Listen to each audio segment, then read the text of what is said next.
Depression, the neurobiology of the world's most common mental illness.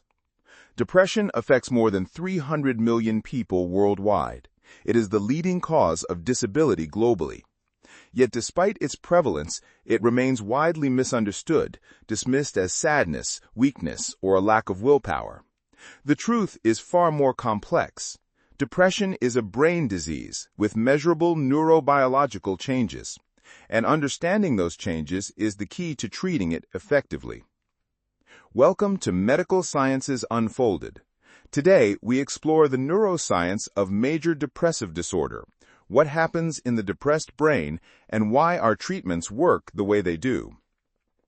The monoamine hypothesis has dominated our understanding of depression for 60 years. It proposes that depression results from deficiencies in monoamine neurotransmitters, primarily serotonin, norepinephrine, and dopamine, in key brain circuits. The evidence supporting this hypothesis comes largely from pharmacology.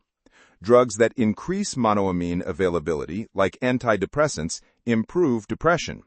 Drugs that deplete monoamines, like reserpine, can cause depression. Serotonin modulates mood, emotional regulation, appetite, and sleep. Its receptors are widely distributed across the limbic system. Reduced serotonergic tone has been observed in the cerebrospinal fluid of depressed patients. Norepinephrine influences energy, concentration, and the fight-or-flight response.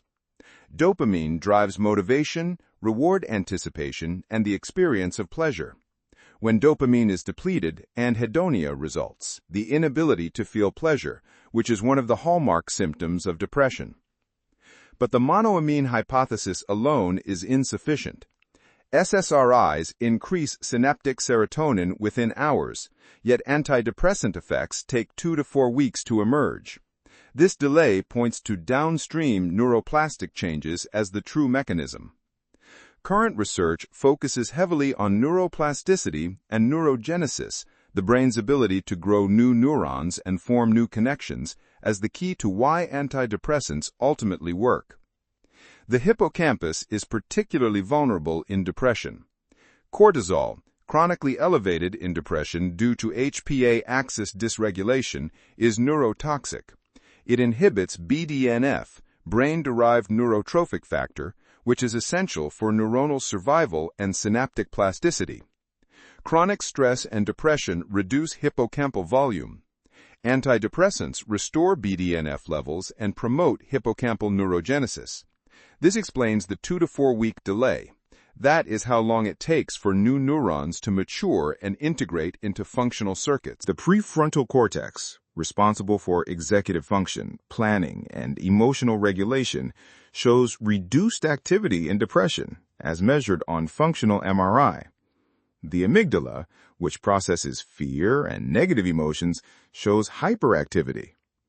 This neuroimaging signature, hypoactive prefrontal cortex plus hyperactive amygdala, explains why depressed patients struggle to regulate emotions, catastrophize negative experiences, and cannot think their way out of despair through willpower alone. Now let's look at treatment. The first-line pharmacological treatment for major depressive disorder is an SSRI, a selective serotonin reuptake inhibitor. Drugs like fluoxetine, sertraline, escitalopram, and paroxetine block the serotonin transporter, preventing reuptake and increasing serotonin in the synapse. They are effective in 50 to 60% of patients after 6 to 8 weeks. Common side effects include nausea, sleep disturbance, sexual dysfunction, and weight changes. SNRIs, serotonin norepinephrine reuptake inhibitors like venlafaxine and duloxetine, block both serotonin and norepinephrine reuptake. They are particularly useful when depression co-occurs with anxiety or chronic pain. For treatment-resistant depression, when 2 or more adequate antidepressant trials have failed, options include augmentation strategies such as adding lithium, atypical antipsychotics like quetiapine or aripiprazole, or switching to a tricyclic antidepressant like nortriptyline. Ketamine and its derivative S-ketamine represent a paradigm shift. These NMDA receptor antagonists produce antidepressant effects within hours, not weeks. They work through a completely different mechanism, rapidly restoring synaptic connections in the prefrontal cortex. S-ketamine nasal spray is now FDA approved for treatment-resistant depression.